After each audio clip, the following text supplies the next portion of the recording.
अस्सलाम वालेकुम students, this is doctor Arkham और आज के इस वीडियो लेक्चर के अंदर हम अपनी कंटिन्यूटी को स्टार्ट करेंगे या अपनी कंटिन्यूटी को कंटिन्यू रखेंगे। जो चैप्टर हमारे पास हमने स्टार्ट किया था दैट इज़ किंगडम एनिमेलिया, जो कि एक मुश्किल चैप्टर समझा जाता है और एक लेंदी चैप्टर समझा जाता है और इस चैप्टर के अंदर से बहुत सारे MCQs आया करते हैं और बहुत सारे क्वेश्चंस भी बना करते थे। बात यह है कि बेसिकली ये चैप्टर्स हर लिहाज से इम्पॉर्टेंट है, तो आपने इस चैप्टर को बड़े ध्यान से पढ़ना है। तो बेसिक यहाँ पर जो बातें मैं आपके सामने बताता चल रहा हूँ वो क्या है, वो है ये कि हम किंगडम एनिमेलिया के अंदर हमने पिछली वीडियो लेक्चर्स के अंदर जो चीज़ डिस्कस किया था वो बेसिकली एक स्टार्टिंग का इंट्रोडक्टिव पार्ट था और उसके बाद फिर हमारे पास जो सेकंड पॉइंट हमारा डेवलप हुआ था, जो सेकंड पॉइंट हमने डिस्कस किया था, वो बेसिकली हमारे पास जो पोर्शन आता था बच्चों, वो हमारे पास कौन सा था? वो हमारे पास था फाइलम पॉरीफेरा।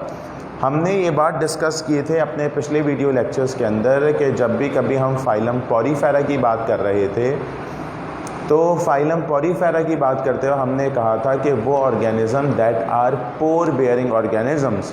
तो हमने फाइलम पॉरीफेरा के बारे में डिस्कस किया था अपनी पिछली वीडियो लेक्चर्स के अंदर। आज की क्लास के अंदर, आज के इस वीडियो लेक्चर के अंदर जो चीज़ हम डिस्कस करेंगे बच्चों, वो हमारे पास एक नया फाइलम होगा दैट इज़ फाइलम निडेरिया। तो इस फाइलम निडेरिया को एक दफ़ा समझते हैं और इसको एक दफ़ा पढ़ते हैं कि व्हाट अबाउट फाइलम निडेरिया। तो बच्चों यहाँ देखिएगा कि हमने डिस्कस किया है अबाउट द फाइलम निडेरिया। ये फाइलम निडेरिया किस तरह का होता है, कैसा होता है, क्या क्या चीज़ें हैं और इनको क्या नाम दिया जाता है, ये सारी की सारी बातें बच्चों हमारे पास फाइलम निडेरिया के हवाले से। अच्छा देखें, जब भी कभी हम फाइलम निडेरिया की बात करते हैं कि व्हाट इज़ फाइलम निडेरिया और ये किस तरीके का होता है, इसकी तमाम बातों को क्या कहा जाता है, तो फाइलम निडेरिया को बच्चों एक नाम और दिया जाता है कि आप इसको अपनी ज़बान में ऐसे कहते हैं कि also called phylum Coelenterata.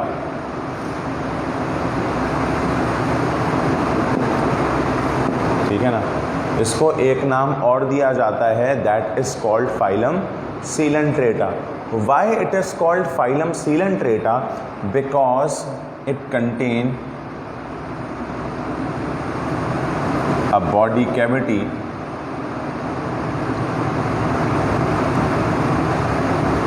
That is called coelenteron.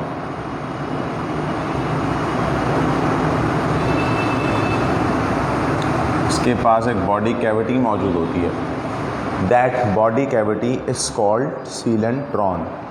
अच्छा, एक चीज़ ये आती है बच्चों कि हम ये बात कहते थे कि वैसे हमने डिस्कस किया था कि जो हमारे पास ऑर्गेनिज़म हुआ करता था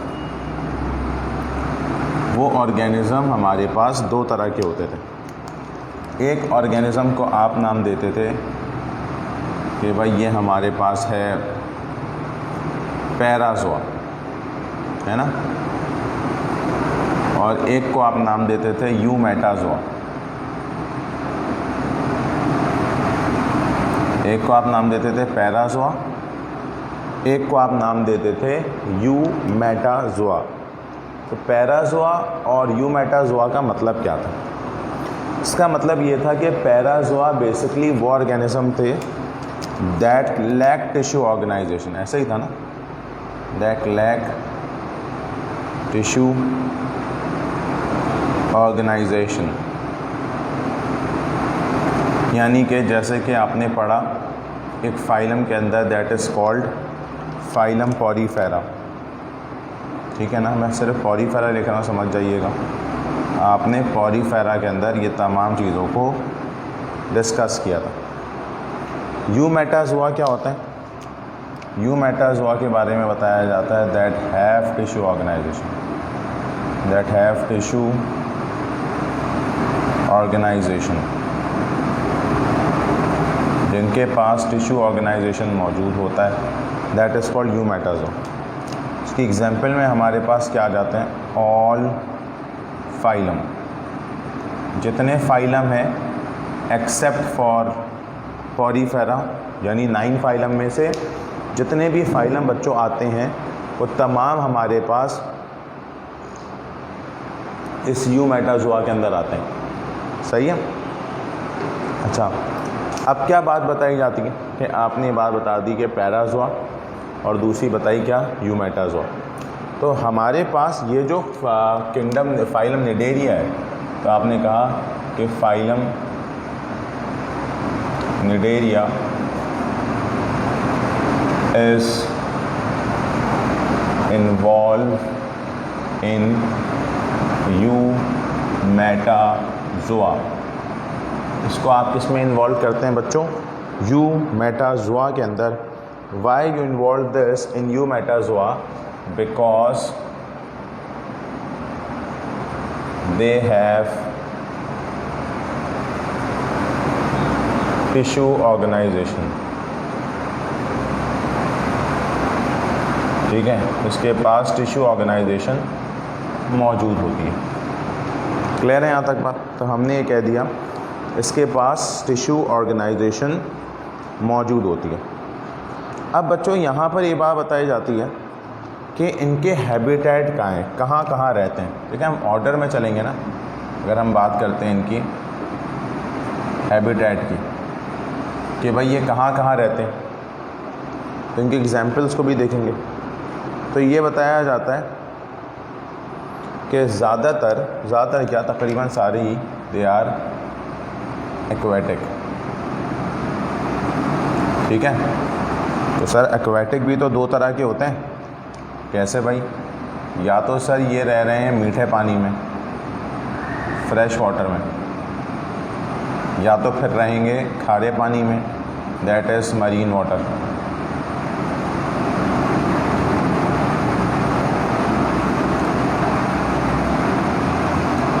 या तो ये रह रहा है फ्रेश वाटर में, या तो ये रह रहा है मरीन वाटर में। ठीक है ना। अगर हम फ्रेश वाटर की बात करते हैं तो फ्रेश वाटर में ये आप कहते हैं मोस्टली मरीन होते हैं। ठीक है, कौन, निडेरियंस। और फ्रेश वाटर की बात कहेंगे तो आप बोलेंगे कि सम आर फ्रेश वाटर। जो सम होंगे वो कौन से होते हैं, सम आर फ्रेश वाटर। ठीक है भाई। अच्छा, यहाँ पर क्या बताया जाता है, यहाँ पर बेसिकली होता ये है कि इसकी एग्जाम्पल आपको पता चल जाए तो आपके लिए आसानी हो जाएगी ना बच्चों। इसकी एग्जाम्पल में हमारे पास आ जाता है क्या है, हाइड्रा या फिर जेलीफिश।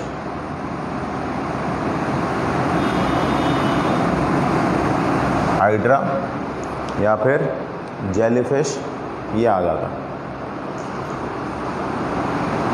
आगे देखें बच्चों, ये तो हमने इन हैबिटेट की इसकी एग्जाम्पल की बात की। अब हम बेसिकली इसके स्ट्रक्चर की बात करते हैं। तो जब भी बच्चों निडेरियंस की बात करते हैं तो हमने कह दिया कि भाई ये यूमेटाजोआ है कि their body is lined by 2 layer. इनकी बॉडी जो होती है बच्चों 2 लेयर से लाइंड होती है। ठीक है, एक वो चीज़ है जो कि आउटर है, एक वो चीज़ है जो कि इनर है। तो कहा यह जाता है कि जो आउटर लेयर है, ठीक है बच्चों, जो आउटर है और क्या है, जो कि इनर है। आउटर जो लाइन हुई हुई है वो किससे लाइन हुई हुई है, आपने कह दिया कि लाइंड बाय एपिडर्मिस। ठीक है, यहाँ तक क्लियर है। और इनर की जो बात है that is lined by gastrodermis. ठीक है, अक्सर जगह पे कहा जाता है कि गैस्ट्रोडर्मिस इनर कैविटी लाइनिंग है। तो अगर आपसे पूछा जाए कि इनर कैविटी लाइनिंग कौन सी है, तो आप बता दोगे sir gastrodermis is an inner cavity lining. अच्छा, फिर बात आती है बच्चों इनकी जर्म लेयर की, जिसको आप जर्मिनल लेयर कहते हो या जर्म लेयर शॉर्ट फॉर्म में कहते हो। अच्छा बच्चों, अगर मैं जर्म लेयर की बात करूँ ना, तो जर्म लेयर में ये कहा जाता है कि इट इज़ डिप्लोब्लास्टिक।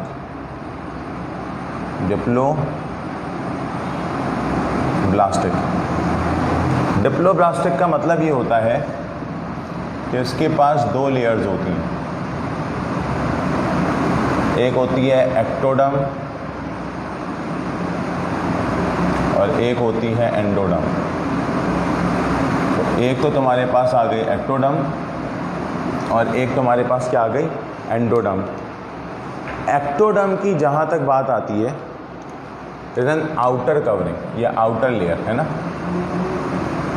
और जो एंडोडर्म है बच्चों ये इनर लेयर है। तो सर अच्छा, बहुत सारे बच्चे ना कंफ्यूज होते हैं। वो कैसे कंफ्यूज होते हैं कि सर ये भी तो आपने बताया कि ये लाइनिंग है, इनर लेयर है, या ये डर्मिस है, एंडोडर्मिस कहला रही है। अरे ये जो मैंने सारी बातें बताई हैं ना मेरा बच्चा, ये तो जर्म लेयर जब फॉर्म हो रही होती हैं। मैंने आपको स्टार्ट के अंदर डेवलपमेंटल स्टेजेस पढ़ाए थे, है ना। तो मेरा बच्चा जब डेवलपमेंटल स्टेजेस हमने पढ़ाए थे ना, तो उसके अंदर हमने डिफरेंट एस्पेक्ट्स पढ़ाए थे।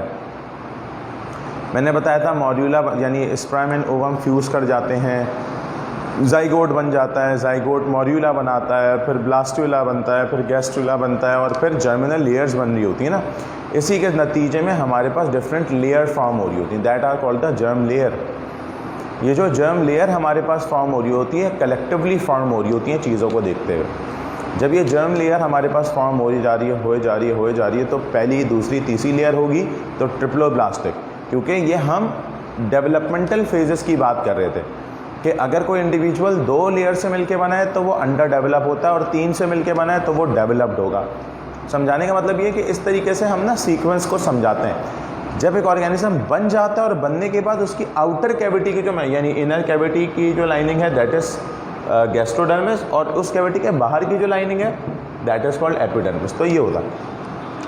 एक चीज़ बच्चों मैं और बताता चलूँ, इनके पास जो है वो क्या है, वो मैं ये बात बता रहा हूँ, ज़रा समझिएगा। इनके पास एक जेली लाइक फ्लूइड मौजूद होता है, jelly like fluid in between 2 layer. इन दोनों लेयर के दरमियान एक जेली लाइक फ्लूइड मौजूद होता है। ये जो जेली लाइक फ्लूइड मौजूद होता है इन दोनों लेयर के दरमियान, that is called mesoglea. That is called mesoglea. तो अगर आपसे पूछा जाए व्हाट इज़ मीज़ोग्लिया, तो मीज़ोग्लिया के बारे में बताया जाता है कि जेली लाइक फ्लूइड है। सही है। अच्छा, यहाँ पर ये बात याद रखिएगा, बेसिकली हम जो बहुत सारी जनरल बातें कहते आते हैं। एक मिनट ज़रा बच्चों, मैं थोड़ा सा पीछे हो जाता हूँ कि मैं चाय पी रहा होता हूँ, आई एम सॉरी। खैर, ये है कि हमने कहा कि मीज़ोग्लिया की ये वाली बात आ गई, उसको एक्टोडर्म एंडोडर्म। अच्छा, मीज़ोग्लिया के बारे में ना कहीं कहीं कहा जाता है कि सेलुलर भी हो सकती है, नॉन सेलुलर भी हो सकती है, फाइब्रस भी हो सकती है।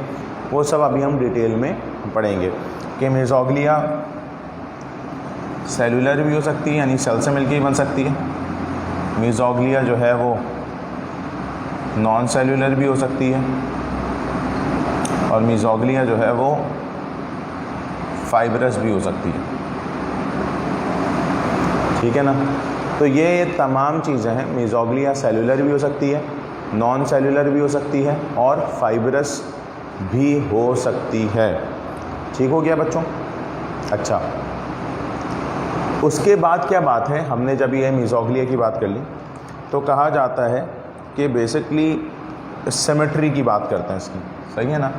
अगर बच्चों मैं यहाँ लिखूँ नज़र आएगा आप लोगों को, यहाँ पर मैंने कहा सिमेट्री की। बच्चों अगर मैं यहाँ सिमेट्री की बात करता हूँ तो it is radially symmetrical, radially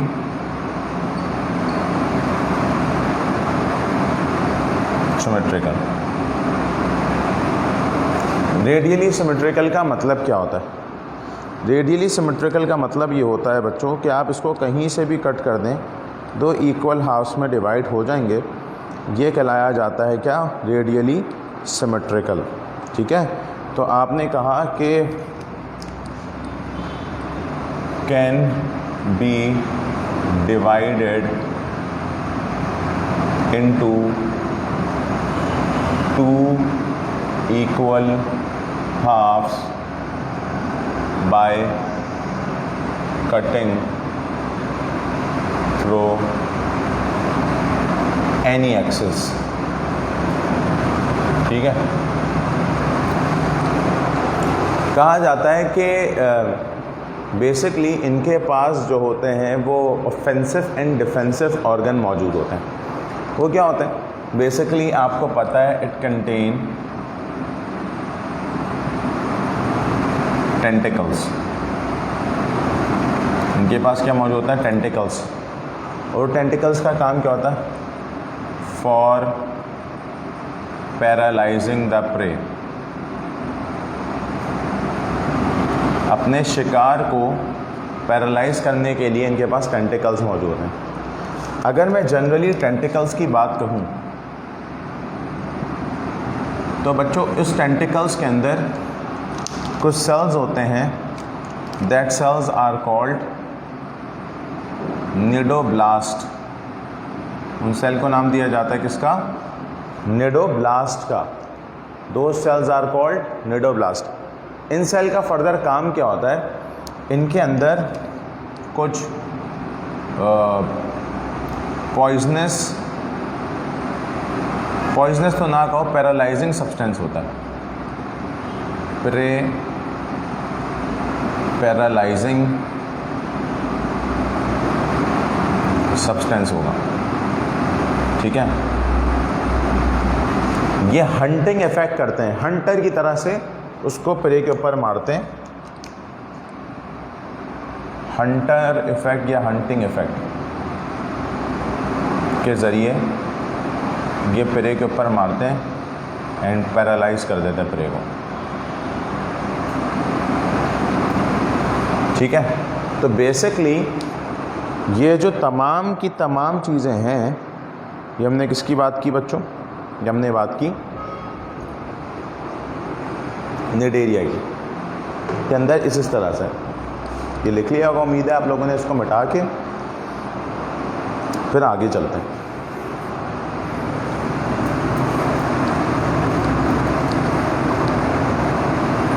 बच्चों ये जो किंगडम एनिमेलिया है ना, जितना सुकून से काम माइंड हो के पढ़ोगे उतना अच्छा ये रिटेन रहेगा। मसला पता है बच्चों के साथ होता क्या है? होता ये है कि ये रिटेन नहीं रह पा रहा होता। बच्चों की कंप्लेन होती है, सर हम क्या करें, हमसे याद नहीं रह पा रहा है। तो भाई आसान तरीका सिर्फ इसको रिटेन करने का ये है कि कोई जल्दबाजी नहीं है। एक एक फाइलम, एक एक उसमें मैं करा रहा हूँ, तरीके से आपने चीज़ों को लेके चलना, तरीके से इसको आपने पढ़ना है। कोई मसले मसाइल, कोई भी इशू अगर आपको आए भाई आपने इसको पूछ लेना है मुझसे, लेकिन बात ये बहुत प्यार से पढ़ना है इसको। कोई लंबी चौड़ी दास्तानें, कोई चीज़ें नहीं है इसमें, लेकिन बेसिक चीज़ है सारी ये। ठीक है ना, हर एनिमल का आपको समझ में आएगा, लेकिन सिर्फ उसी वक्त कि भाई जब आप इसको सुकून से पढ़ेंगे, काम माइंडेड होकर पढ़ेंगे। खैर, अब देखो यहाँ बताया जाता है कि अब यहाँ पे एक चीज़ देखें बच्चों, यहाँ बताया जाता है कि अगर मैं इसके डाइजेस्टिव सिस्टम की बात करूँ, डाइजेस्टिव सिस्टम, देखिए बच्चों डाइजेस्टिव सिस्टम याद रखिएगा क्या आते हैं ना, एग्जाम्पल में हाइड्रा, तो आप सब ये बात जानते हैं इतना ज़्यादा डेवलप तो है नहीं, तो आपने कह दिया कि not very developed digestive system, इतना ज़्यादा कोई डेवलप्ड डाइजेस्टिव सिस्टम तो होता नहीं है। बेसिकली इसका डाइजेस्टिव सिस्टम हम अपने ज़बान में कहते हैं इसे has sac like digestive system, sac like digestive system. सही है बच्चों, तो ये बात क्लियर हो गई what is sac like digestive system. पहले तो आपको ये पता होना चाहिए। जब भी कभी हम सैक लाइक डाइजेस्टिव सिस्टम की बात करते हैं तो ये देखिएगा इस तरह का एक हाइड्रा है, हाइड्रा के अंदर ये कैविटी लाइनिंग होती है, that's is simply called the gastrodermis. सही, ये कैविटी लाइनिंग जो है बच्चों, इसको आप नाम, ये कैविटी जो है इसको आप नाम देते हैं सीलेंट्रॉन।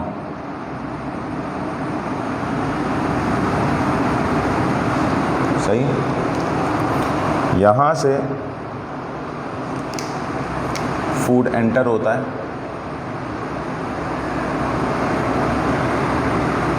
और यहीं से एक्सपेल आउट हो जाता है।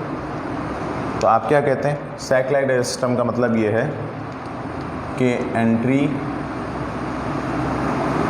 And exit of food are same. Entry और एग्जिट बिल्कुल जो है वो सेम रहता है। ये हमारे पास किसकी बात आ गई, ये हमारे पास इसके डाइजेस्टिव सिस्टम की है, इसीलिए हम इसको कहते हैं सैक लाइक डाइजेस्टिव सिस्टम। सही, अब अगर यहाँ पे बात की जाए किसकी बच्चों, इसके स्ट्रक्चरल टाइप की, ठीक है, इसका स्ट्रक्चर कितनी तरह के होते हैं इनके स्ट्रक्चरल, आता है स्ट्रक्चर या नीचे बहुत हो जाएगा, चले खैर टाइप, सिर्फ नाम लिख देता हूँ, बस एक्सप्लेनेशन तो दे दूँगा। दो तरह के स्ट्रक्चर इनमें कॉमन होते हैं, एक कहलाता है बच्चों that is called the polyp और दूसरा कहलाता है that is called the medusa.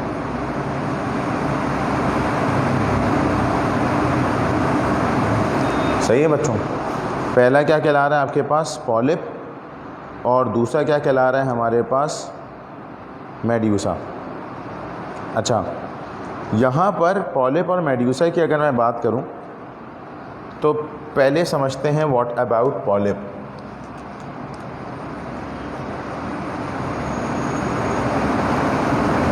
Polyp structure या पॉलिपॉइड स्ट्रक्चर किस तरीके का होता है,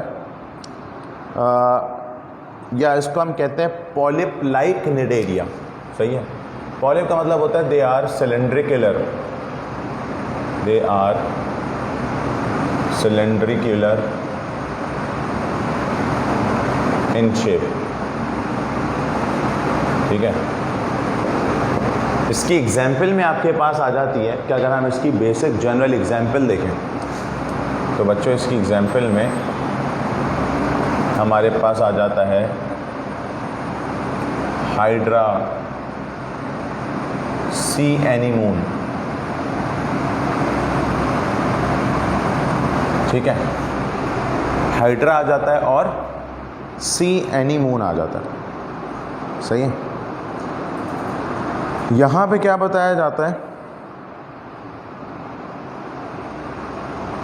कि माउथ जो होता है इसका, वो माउथ कहाँ मौजूद होता है, डायरेक्टेड अपवर्ड, ऊपर की तरफ होता है। सही है, डायरेक्टेड अपवर्ड यानी अपर पोर्शन की तरफ इसका माउथ मौजूद होता है और ये जो माउथ है that is surrounded by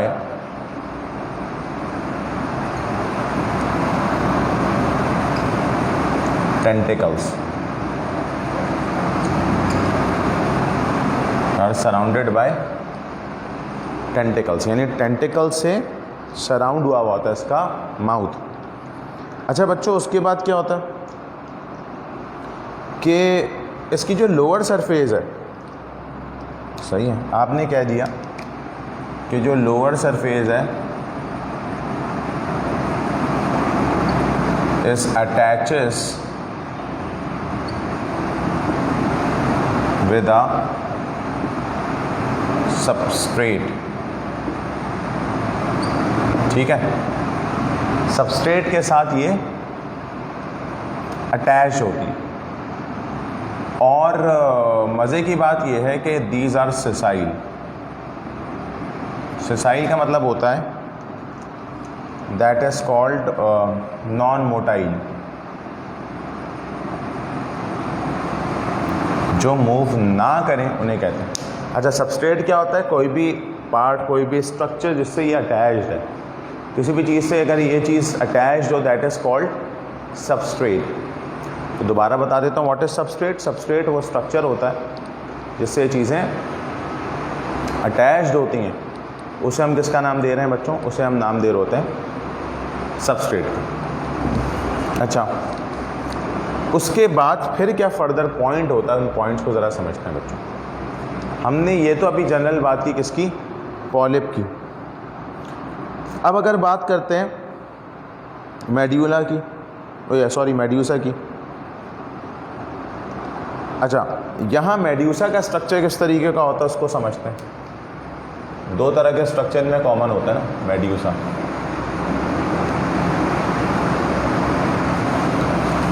अच्छा, कहीं पर ये भी कहा जाता है पॉलिप को कि पॉलीपॉइड फॉर्म, तो ये भी गलत नहीं है, polypoid form,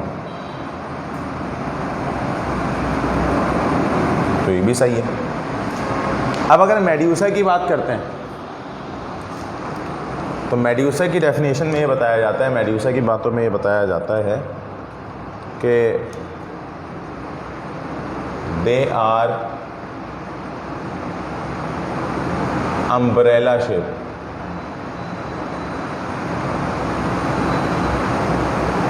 they are of umbrella shape. अच्छा, इसकी एग्जाम्पल में आ जाता है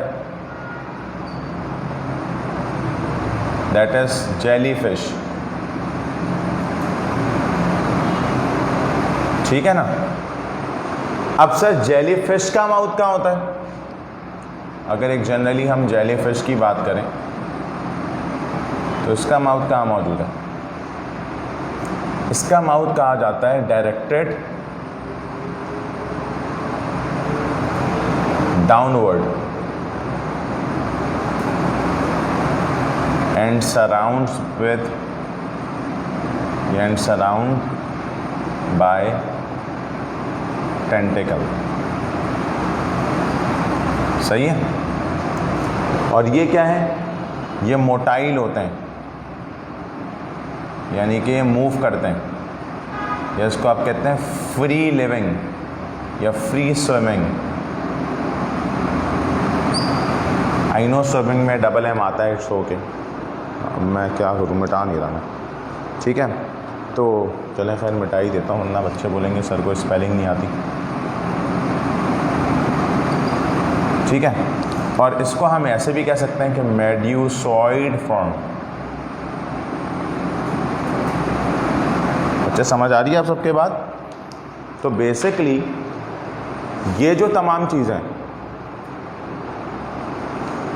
ये तमाम चीज़ें हमारे पास पॉलिप और मेड्यूसा के बारे में हमने डिस्कस कर दी। अच्छा,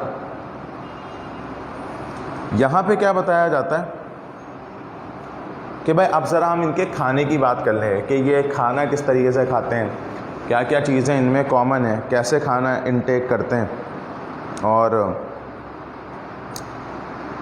यहाँ पर किस तरीके से ये फूड को लेते हैं। तो ज़रा समझिएगा इन सब की बच्चों। एक बड़ी इंपॉर्टेंट बात तो मैं आपको बताने ही भूल गया कि ये जितने भी ये होते हैं ना, ये सब के सब ये कॉलोनी के अंदर रहते हैं, यानी मिल के। ये ना तमाम जो हैं ये मिल के रह रहे होते हैं। अब यहाँ पे होता क्या है, बेसिकली आपको पता है कि निडेरिया जो है वो डिपेंड अपॉन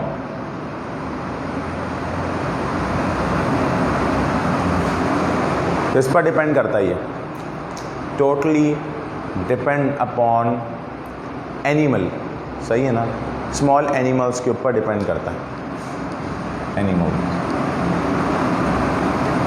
सही। और क्या बताया जाता है, जब ये एनिमल के ऊपर डिपेंड कर रहा है तो एनिमल के ऊपर डिपेंड करने के साथ साथ एक जनरल बात आपको जो मैं समझा रहा हूँ वो क्या है, वो है ये कि भाई जैसे ही ये निडेरिया जो है वो एनिमल के ऊपर डिपेंड कर रहा है, तो इसके ऊपर डिपेंड करने के नतीजे में जो बेसिक बात अब और आती है वो क्या है, वो ये बताया जाता है कि इसके पास defensive and offensive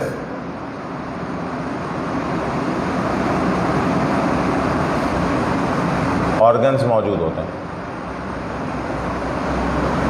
defensive and offensive organ, इनका काम क्या होता है, इनका काम ये होता है कि दोनों मिलते हैं, ये कहाँ मौजूद होता है, टेंटिकल्स में। और मैं पहले ही बता चुका हूँ टेंटिकल्स में मौजूद होते हैं निडोब्लास्ट, जिसके अंदर जो सेल मौजूद होता है उनको कहते हैं निमेटोसिस्ट। का काम क्या होता है, निमेटोसिस्ट। ये करते क्या हैं, ये पैरालाइजेस द प्रे, ये प्रे को पैरालाइज कर देते हैं। व्हाट अबाउट पैरालाइज, यानी कि उसे बिल्कुल मूवमेंट में नहीं लेके आ सकते, यानी बेसिक बिल्कुल पैरालाइज्ड हो जाता है। और उसके बाद स्टार्ट टू ईट। तो बेसिकली एक बात मैं आपको बता रहा हूँ, ये कहाँ से, क्योंकि अभी आपको पता है कि इनका डाइजेशन सिस्टम सैक लाइक होता है, तो वही बात आ गई, entry and exit are same. समझ आ गई बात बच्चों आप लोगों के? तो आपने ये कह दिया कि entry and exit are same. ये हमने किसकी बात कर ली बच्चों, ये हमारे पास डाइजेस्टिव सिस्टम की जनरल बात आ गई, या इसके डाइजेस्ट या फीडिंग मैकेनिज़्म की, कि कैसे ये फीड करता है, कैसे ये पूरा का पूरा प्रोसेस लेके चल रहा है, उसे हमने देखना है। अच्छा बच्चों, यहाँ पे होता क्या है, तो यहाँ पर एक चीज़ मैं आपको बताता चलूँ, मिनट ज़रा देखते हैं। अच्छा बच्चों, तो ये हमने डिस्कस किया किसमें, जो बेसिकली पैरालिसिस कर रहा था और ये फूड को ईट कर रहा था, ठीक है ना। अब इसके आगे की बातों को डिस्कस करते हैं, वो क्या चीज़ है। बुक रीडिंग बच्चों बस आपकी सॉलिड होनी चाहिए, बुक आपके सामने खुली होनी चाहिए जब जब ये चीज़ें पढ़ा रहा हूँ, क्योंकि आप लोग जानते हैं कि जो बुक रीडिंग होती है वो बेसिकली स्ट्रॉन्ग उसी वक्त होती है जब आप उसे बार बार पढ़ेंगे। एक दफ़ा बुक पढ़ने से कुछ नहीं होता, आपने बार बार बुक पढ़नी है। अच्छा, बहुत सारे बच्चे होते हैं एक दफ़ा बुक पढ़ते हैं, उनको अच्छे समझ में आ जाती है, तो जब उन्हें अच्छे समझ में आ रहे हैं ना तो बस सही है, फिर तो बार बार पढ़ने की ज़रूरत नहीं। लेकिन वो बहुत ही कम होते हैं, यानी 100 में से कोई, यानी 100% में से कोई 0.1 0.2% होंगे, यानी 1-2 बच्चे। खैर, तो हम क्या पढ़ रहे थे, हाँ निडेरियंस की बात हम थे। अच्छा, एक चीज़ मैं आपको यहाँ बताता चलूँ बच्चों, जो बहुत ज़्यादा इम्पॉर्टेंट है रिगार्डिंग द प्लैनेट, ये इसकी निडेरिया, वो होती है कि भाई इनके अंदर एक चीज़ कॉमन होती है, that is called polymorphism.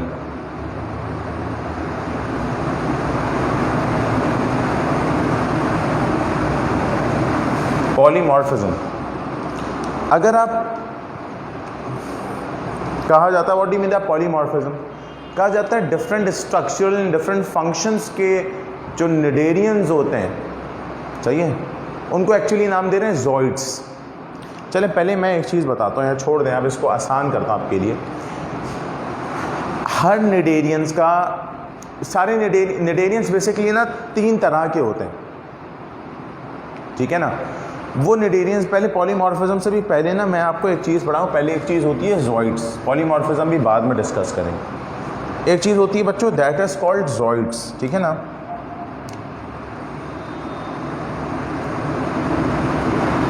What are जॉइड्स?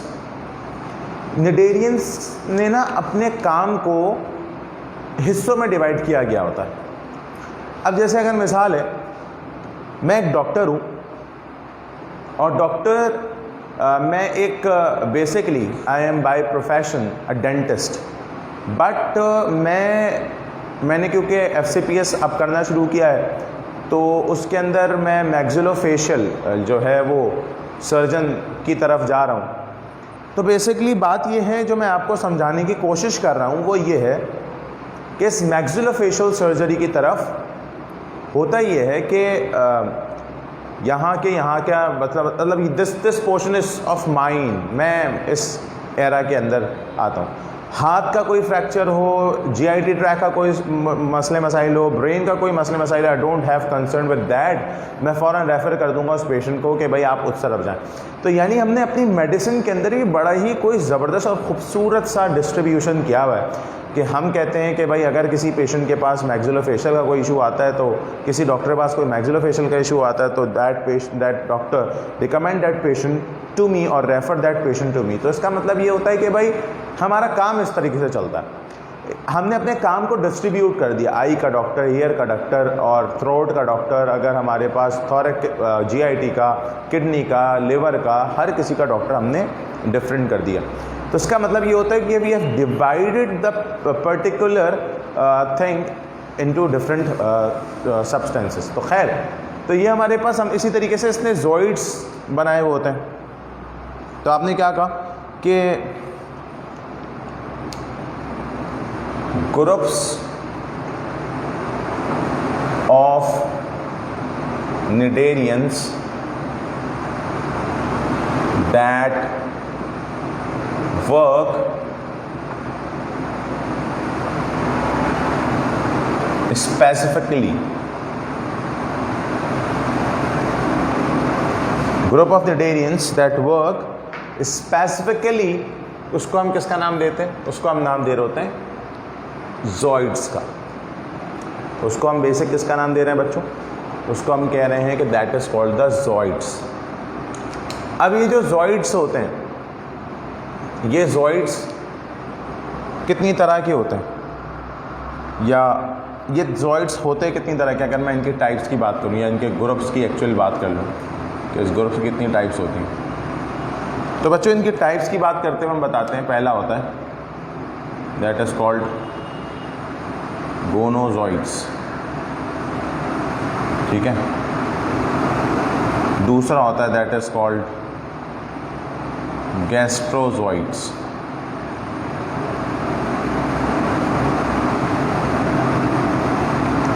तीसरा होता है दैट इज कॉल्ड डक्टाइलोजॉइड।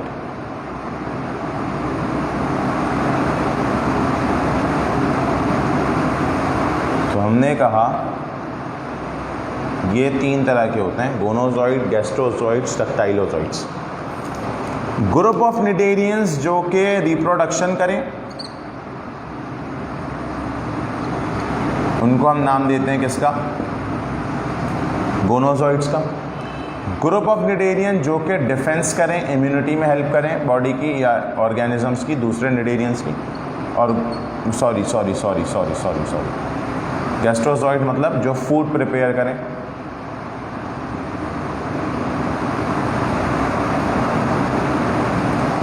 और ग्रुप ऑफ निडेरियंस जो कि क्या कर रहे हैं, जो हमारे पास डिफेंस कर रहे हैं दूसरे निडेरियंस का, that is called the dactylozooid. Basically ना बच्चों पुराने ज़माने में भी यही हुआ करता था कि ना कुछ लोग कहते थे कि जाएं तुम लकड़ियां लेके आओ और तुम जो हो वो जंगल से जो है वो शिकार करके आओ। कुछ लोगों को घर में रखा जाता था कि तुम घर में जो है जितनी फीमेल्स हैं उनकी रखवाली करो। कुछ लोगों को घर में रखा जाता था कि तुम जो हो घर में बैठ के जो है वो खाना बनाओ।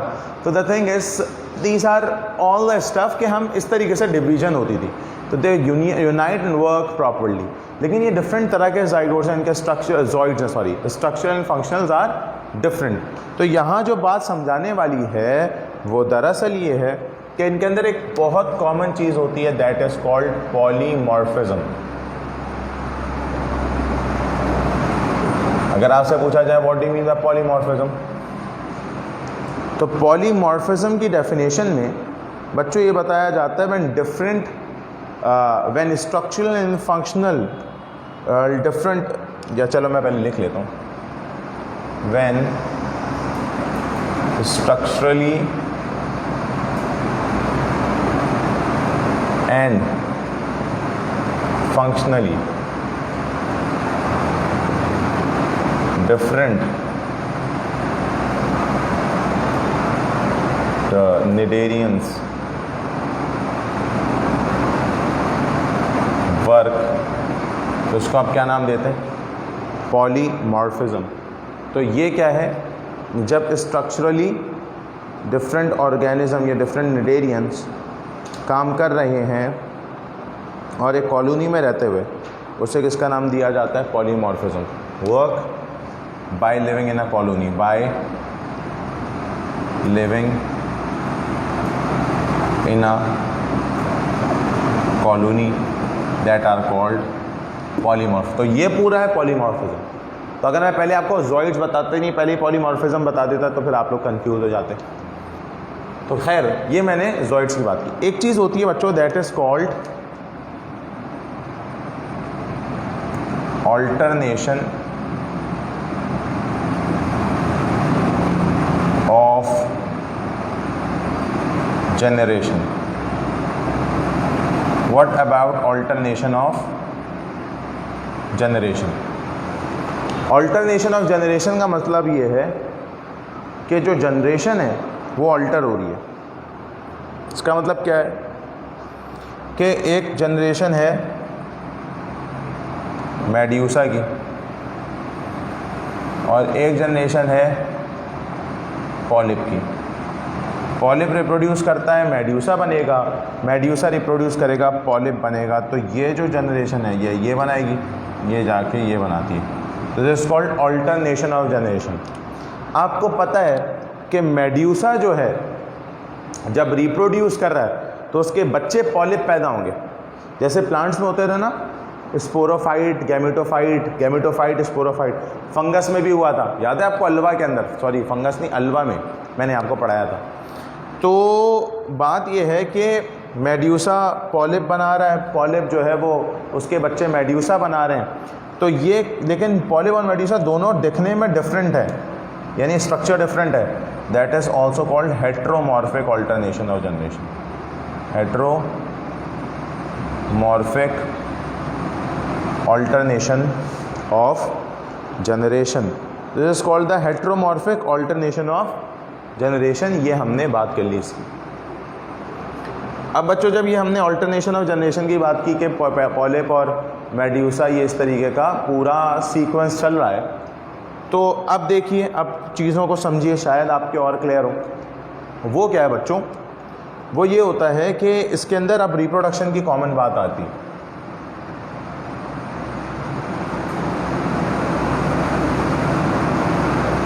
जब भी बच्चों हम इसके अंदर रिप्रोडक्शन की बात करते हैं तो what about the reproduction in Cnidaria. Cnidarians जो हैं बच्चों वो उसके अंदर सेक्सुअल, ऐसे ना कहें, हम इसको जनरल इस तरीके से कह सकते हैं कि निडेरियंस के अंदर जो रिप्रोडक्शन का सीक्वेंस आ रहा है ना, वो सेक्सुअल और एसेक्सुअल दोनों होते हैं। लेकिन एक चीज़ और आती है दैट इज़ रीजनरेशन। अब या तो मैं इसको चलें लिख ही देता हूँ कि आपने कह दिया कि sexual as well as asexual दोनों होती है। लेकिन ना इसके अंदर एक बड़ी इंपॉर्टेंट चीज़ आती है, दैट इज़ इनका लार्वा। इनके लार्वा को नाम दिया जाता है प्लैन्यूला लार्वा। इनके लार्वा को इसका नाम दिया जाता है प्लैन्यूला। और regeneration is very common. Regeneration पता है ना आपको क्या होती है, कि लॉस्ट पार्ट को दोबारा से रीगेन कर लेना, दैट इज़ कॉल्ड रीजनरेशन। तो अगर आप लॉस्ट पार्ट को दोबारा से रीगेन कर लें, दैट इज़ कॉल्ड रीजनरेशन। तो ये तमाम की तमाम बातें हमने डिस्कस की इसमें। फिर बात आज किसकी आती है बच्चों, इनकी क्लासिफिकेशन की।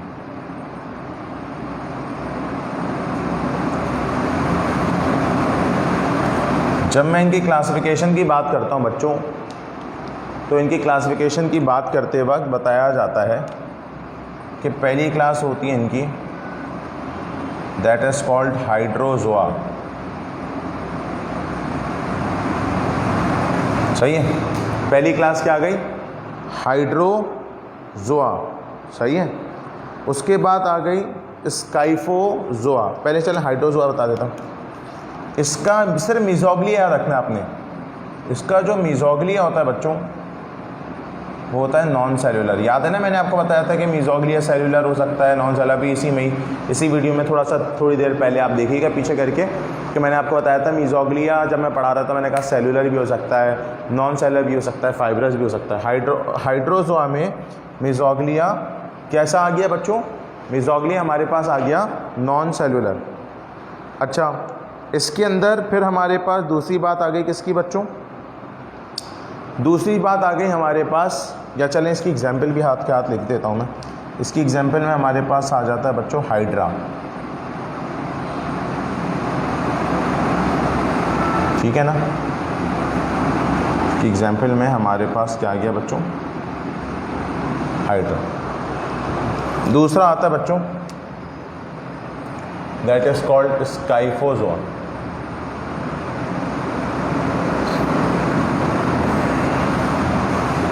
जब भी कभी हम स्काइफोजोआ की बात करते हैं, तो व्हाट अबाउट स्काइफोजोआ। स्काइफोजोआ बच्चों हमारे पास होता क्या है कि ये कहा जाता है कि इसके अंदर जो मीजोग्ली है ना, वो सेल्यूलर होता है।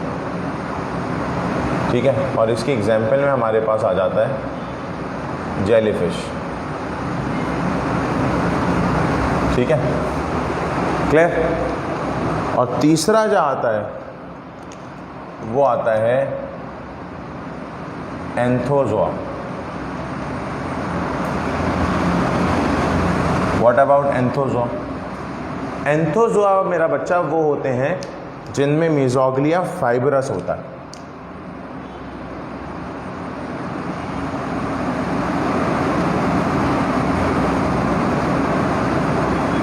इसकी एग्जाम्पल में आ जाता है हमारे पास सी एनीमोन।